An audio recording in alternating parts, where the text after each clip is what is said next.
Zakasheshe motoke yabatizibwe drone yaba ishagatirwa byo kwerinda yaika hakoti y'amahemuri makindi obweshendekerezibwe zindi motoka ibiri zaba zirimo abamahe abibarkwetwa aba military.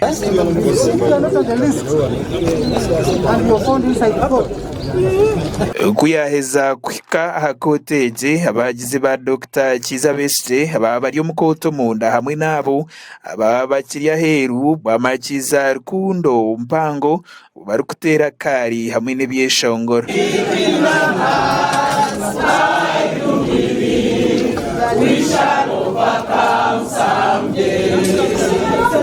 Banyuma baroya ba Dr. Kiza Besigye hamwe na Haji Obedi Rutare bekereza kutaha umukoteje ko nkaba batangiraho no kwetombeta abo kwa basirikare baruko batwariza ece bagira ngo no kurubatira obusinge bwabo hoteliho no kubamara mu wekitinisa gabaroye.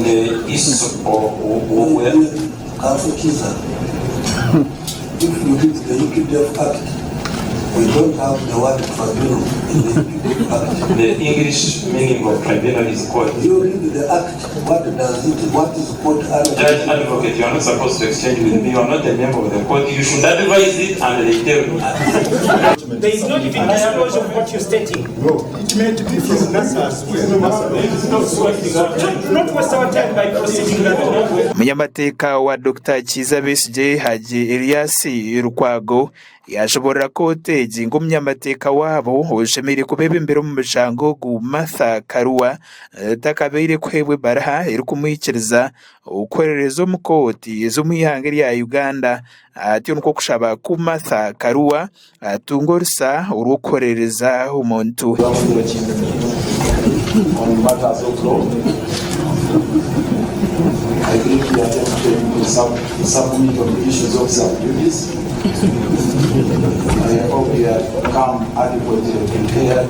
Nabanyuma yokura imbaje zombi Brigadier General Freeman Robert Mugabe uri muramuzi mukuru wa koti y'Ikinyamahe yayongeza yokura umushango go kwitebero mushanju ebyo kwezi ko kubaza umwaka gurkwija ogwe2025. Whenever you come now to come to others, get enough time to prepare yourselves and then we proceed.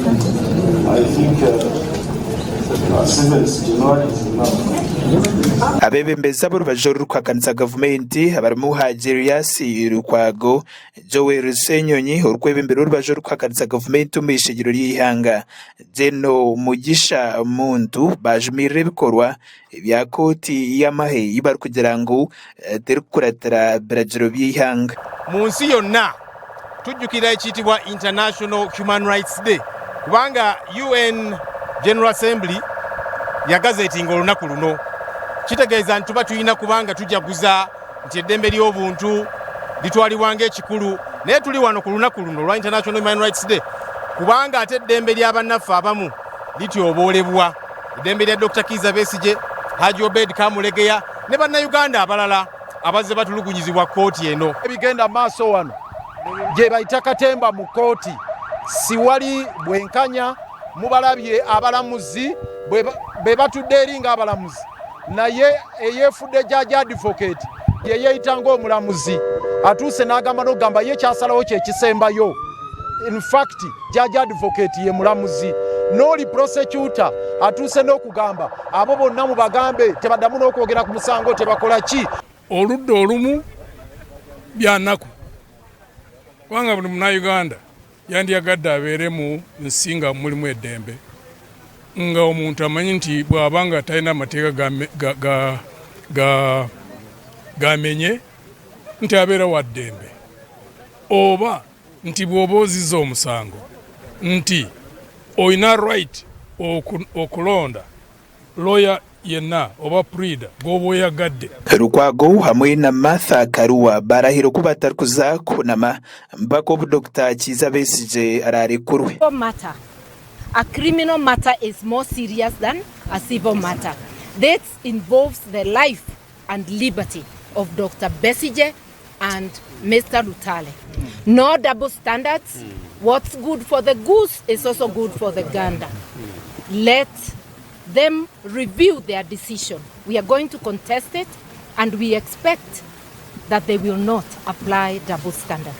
Tugambye court nti ya Dr. Besigye n'Obed be balina right mu ssemateeka okusala wani akulembera team. Bakuraga gasha kwa Ronald Ngabirano, aba Sky TV ag'Enshonga muri Kampala.